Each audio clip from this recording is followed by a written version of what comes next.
इस समय हम जौनपुर में और समाजवादी पार्टी के कार्यकर्ता और समाजवादी पार्टी के बूथ अध्यक्ष कोहारी के गुड्डू यादव हमारे साथ हैं। और सर, सबसे पहले तो हमारे चैनल में आपका स्वागत है।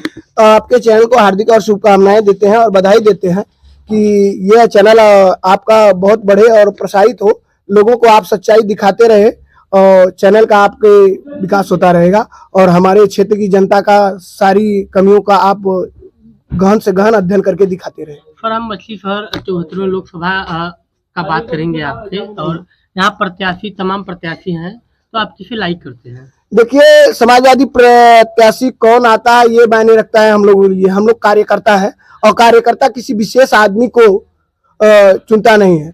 जो पार्टी का जो चुनाव चिन्ह लेकर आएगा उसको हम लोग वोट देने का काम करेंगे। सर, कहीं न कहीं समाजवादी पार्टी में रागनी सोनकर हैं और तूफानी सरोज की लड़की टिकट मांग रही है यहाँ पे मछली शहर से। तो हमारा कहना है समाजवादी पार्टी के मुख्यमंत्री या राष्ट्रीय अध्यक्ष से कि समाजवादी पार्टी में तूफानी सरोज का योगदान तो है, कहीं न कहीं तूफानी सरोज पार्टी को आगे बढ़ाए हैं, लेकिन उनके लड़की का क्या योगदान है? देखिए, समाजवादी पार्टी को तूफानी सरोज ने बहुत सा योगदान दिया है। शुरू से अंत तक अभी तक वो पार्टी में लगे हुए हैं। वो कर्मठ और कर्मशील प्रत्याशी है, लेकिन उनकी बेटी को जो टिकट देने की बात हो रही है मेरे हिसाब से सही नहीं है और जनता के हिसाब से भी सही नहीं है। प्रिया फरोज जो समाजवादी पार्टी का कभी झंडा नहीं उठाई है, प्रिया फरोज वो समाजवादी पार्टी से दावेदारी ठोक रही है कि हम टिकट पाएंगे। ऐसा नहीं है कि उन्होंने झंडा नहीं उठाया, वो क्षेत्र में टहल रही है, लेकिन अभी उन्हें कुछ समय देना चाहिए। टिकट पाना ही टहलने, उसके पहले कहाँ थी? ऐसा टिकट के लिए वो टहल रही है, लेकिन उन्हें अभी टाइम देना चाहिए। अभी हमारे पास पुराने कर्मठ प्रत्याशी हैं जो लगे हुए हैं कई सालों से, उन्हें टिकट देने की। समाजवादी पार्टी इतनी छोटी पार्टी है कि ऐसे से नए नए नेताओं को टिकट देगी? समाजवादी पार्टी छोटी पार्टी नहीं है, लेकिन ये देखा जाता है कि किसका क्षेत्र में दिलचस्प है और तूफानी सरोज की वजह से हो सकता है उन्हें देने की कोशिश किया जा रहा हो। हमें नहीं लगता कि दीपचंद्र या रागनी सोनकर को ही टिकट देना चाहिए।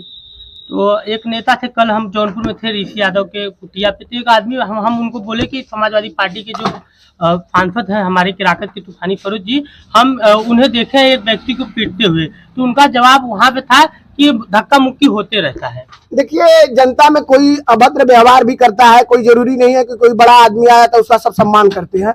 उस दौरान कोई कुछ बात हो चुकी हो तो कोई मायने नहीं रखती, क्योंकि आप किसी भी बड़े आदमी को या प्रतिष्ठित आदमी को गाली देते हैं तो आपको हाथ नहीं जोड़ेगा। टिकट मिलना चाहिए। ऐसा तो नहीं है कि बाप राजा है तो बेटा भी राजा हो? नहीं, ये नहीं हो सकता। सबका अपना अपना विचार है और जो अपने विचार को सही तरीके से जनता में रखता है वही राजा बनता है। और तूफानी सरोज का विधानसभा में कार्य कैसा है? देखिए, तूफानी सरोज का जो विधानसभा कार्य है बहुत अच्छा है और लगभग ठीक ठाक चल रहा है।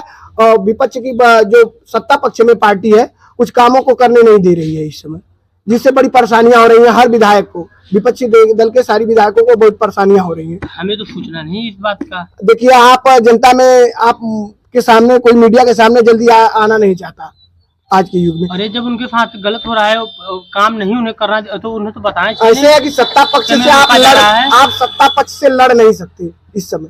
आप लड़ना चाहेंगे तो आपको केजरीवाल की तरह जेल हो जाएगी। भ्रष्टाचार और बेरोजगारी जो है देश में, उसके लिए क्या कहेंगे आप? भ्रष्टाचार और बेरोजगारी खुद और हम लोगों की वजह से ही है और ये सत्ता उसका फायदा उठाती है। हम 5 किलो अनाज पे जब बिकेंगे तो सत्ता क्या करेगी हमारे साथ? विपक्ष का नारा है अब की बार 400 पार।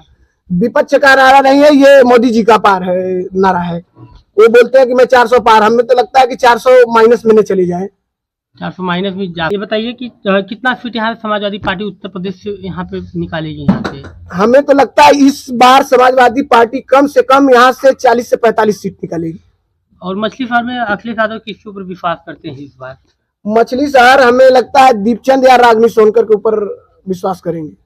तो व्यक्ति हैं जो टिकट के लिए दावेदारी हमारे हिसाब से, जनता के हिसाब से, क्योंकि मैं गाँव में हमेशा टहलता रहता हूँ। दीपचंद नाम तो सही है, लेकिन रागनी सोनकर को टिकट मिलता है तो मछली शहर सीट फंस सकती है विधानसभा की। फिर नहीं, देखिए, ये कोई कहने की बात नहीं है। प्रत्याशी दोनों अच्छे हैं और दोनों के विचार और व्यवहार दोनों अच्छे हैं और इसलिए मैं चाहता हूं कि उन दोनों में से किसी एक को टिकट दिया जाए।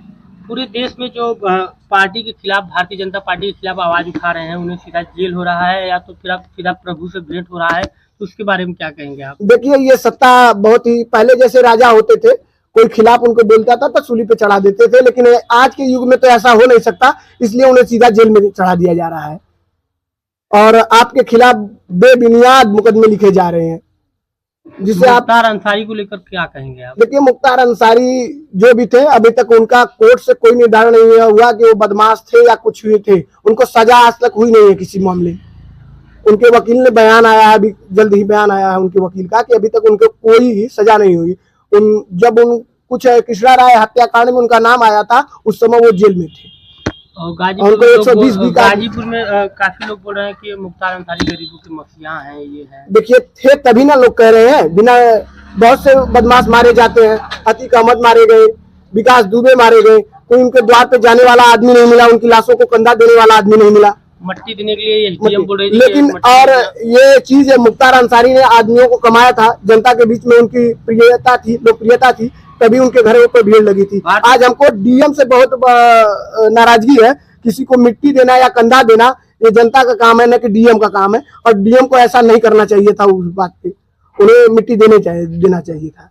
मुख्तार, जो भी भारतीय जनता पार्टी का जो भी केसेस होते हैं, ये चुनाव में ही जारी किए जाते हैं। अरविंद केजरीवाल को देख लीजिए आप, ऐसा ये पुरानी परंपरा है। वो सामंतवादी जो पार्टियां हैं, उनको ये लगता है गरीब आदमी के पास गाड़ी और बंगला जूते उनको नजर आए तो उनको आंखों में चुभता है।